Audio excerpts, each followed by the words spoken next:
ಈಗ ನಾವು ಮನೆಯಲ್ಲೇ ಕೂತು ಮಸಾಲೆ ಪುರಿ ಮಾಡೋದು ಹೇಗೆ ಅಂತ ನೋಡೋಣ. ಇದಕ್ಕೆ ಬೇಕಾಗಿರೋ ಸಾಮಗ್ರಿಗಳು: 100 ಗ್ರಾಮ್ ಹಸಿ ಬಟಾಣಿ ನೆನೆಸಿಟ್ಕೊಂಡಿರೋದು, 1 ಆಲೂಗಡ್ಡೆ, 1 ಟೊಮ್ಯಾಟೊ, 1 ಈರುಳ್ಳಿ, ಸ್ವಲ್ಪ ಚಕ್ಕೆ, ಲವಂಗ, ಕೊತ್ತಂಬರಿ ಸೊಪ್ಪು, ಧನಿಯಾ ಪೌಡರ್, ಖಾರ ಪುಡಿ, ಅರಿಶಿನ ಪುಡಿ, ನಿಂಬೆ ಹುಳಿ, ಎಣ್ಣೆ, ಉಪ್ಪು, ಹಸಿರು ಮೆಣಸಿನ್ಕಾಯಿ, ಜೀರಿಗೆ, ಶುಂಠಿ, ಕ್ಯಾರೆಟು, ಸ್ವಲ್ಪ ಮಿಕ್ಸ್ಚರು ಮತ್ತು ಕರೆದಿಟ್ಕೊಂಡಿರೋ ಪೂರಿ. ಹೇಗೆ ಮಾಡೋದು ನೋಡೋಣ ಬನ್ನಿ. ಒಂದು ಬಾಣಲಿಗೆ ನೆನೆಸಿಟ್ಕೊಂಡಿರೋ ಬಟಾಣಿ ಮತ್ತು ಆಲೂಗಡ್ಡೆ ತೊಗೊಳ್ತಾ ಇದ್ದೀನಿ. 1.5 ಲೋಟದಷ್ಟು ನೀರು ಹಾಕ್ತಾಯಿದ್ದೀನಿ. ನೀರು ಹಾಕಿ ರುಚಿಗೆ ತಕ್ಕಷ್ಟು 1 ಸ್ಪೂನಷ್ಟು ಉಪ್ಪು ಹಾಕ್ತಿದ್ದೀನಿ.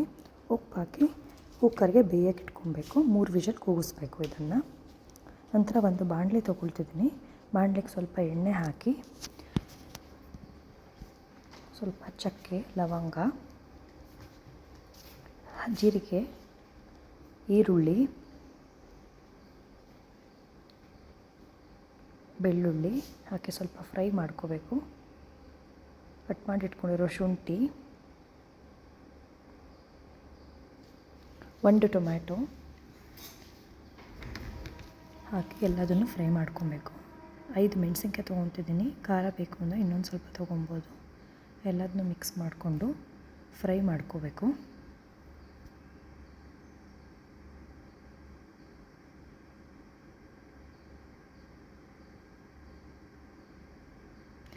ಟೊಮ್ಯಾಟೊ ಕೆಂಪಗಾಗುವಷ್ಟು ಫ್ರೈ ಮಾಡಿ. ಇದಾದಮೇಲೆ ಕುಕ್ಕರು 3 ವಿಷಲ್ ಆದಮೇಲೆ ಕುಕ್ಕರ್ ಓಪನ್ ಮಾಡಿ ಬೆಂದಿರೋ ಬಟಾಣಿಲಿ 1 ಸ್ಪೂನ್ ತೆಗೆದಿಟ್ಕೊಳ್ಳಿ. ಉಳಿದಿದ್ದನ್ನು ಸ್ಮ್ಯಾಶ್ ಮಾಡಬೇಕು.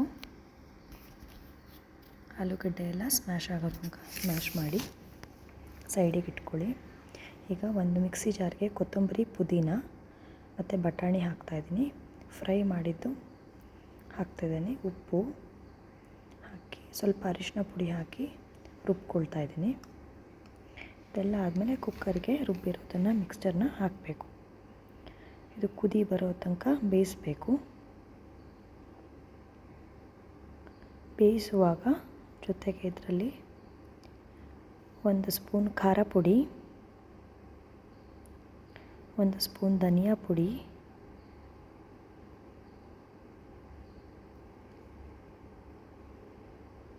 1 ಸ್ಪೂನ್ ಚಾಟ್ ಮಸಾಲೆ,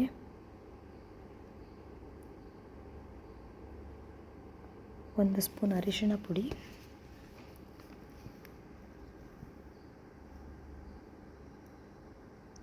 ಒಂದು ನಿಂಬೆಹಣ್ಣು ಹಿಂಡ್ಕೋಬೇಕು. ಸ್ವಲ್ಪ ರುಚಿಗೆ ತಕ್ಕಷ್ಟು. ನಾನು ಯೂಶ್ವಲಿ ಸಕ್ಕರೆ ಆ್ಯಡ್ ಮಾಡ್ತೀನಿ ರುಚಿ ಬರಲಿ ಅಂತ. ನೆಕ್ಸ್ಟ್ ಗಾರ್ನಿಷ್ಗೆ ಅಂತ ಎಲ್ಲ ರೆಡಿ ಮಾಡ್ಕೊಂಡಿದ್ದೀನಿ. ಪೂರಿನ ಕರೆದಿಟ್ಕೊಂಡಿದ್ದೀನಿ. ಈಗ ಅದು ಹೇಗೆ ಮಿಕ್ಸ್ ಮಾಡೋದು ನೋಡೋಣ ಬನ್ನಿ. ಒಂದು ಪ್ಲೇಟಿಗೆ ಪೂರಿನ ಹಾಕ್ಕೊಳ್ತಿದ್ದೀನಿ. ಪೂರಿ ಜಾಸ್ತಿ ಹಾಕಿದಷ್ಟು ರುಚಿ ಬರುತ್ತೆ ಅಂತ ನಾನು ಸ್ವಲ್ಪ ಜಾಸ್ತಿನೇ ಪೂರಿ ಹಾಕ್ಕೊಳ್ತಾ ಇದ್ದೀನಿ. ಎಷ್ಟು ಬೇಕಷ್ಟು ಹಾಕ್ಕೋಬೋದು. ಅದರ ಮೇಲೆ ಮಸಾಲೆ ರೆಡಿ ಮಾಡ್ಕೊಂಡಿದ್ದನ್ನು ಹಾಕಬೇಕಾಗತ್ತೆ.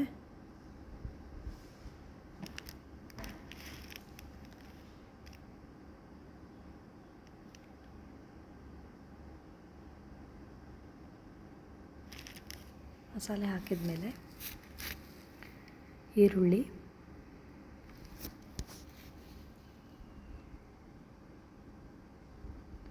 ಟೊಮ್ಯಾಟೊ,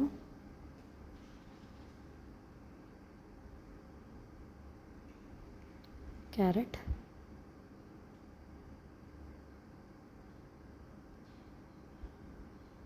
ಸ್ವಲ್ಪ ಕೊತ್ತಂಬರಿ ಸೊಪ್ಪು,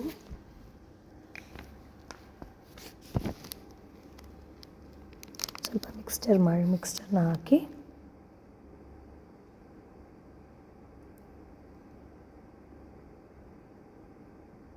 ಮುಗೀತು. ಮಸಾಲೆ ಪುರಿ ರೆಡಿಯಾಗಿದೆ. ತಿನ್ನೋದಕ್ಕೆ ರೆಡಿಯಾಗಿದೆ. ಬನ್ನಿ ಹೇಗಿದೆ ಟೇಸ್ಟ್ ನೋಡೋಣ. ನೀವು ಟ್ರೈ ಮಾಡಿ ಮನೇಲಿ.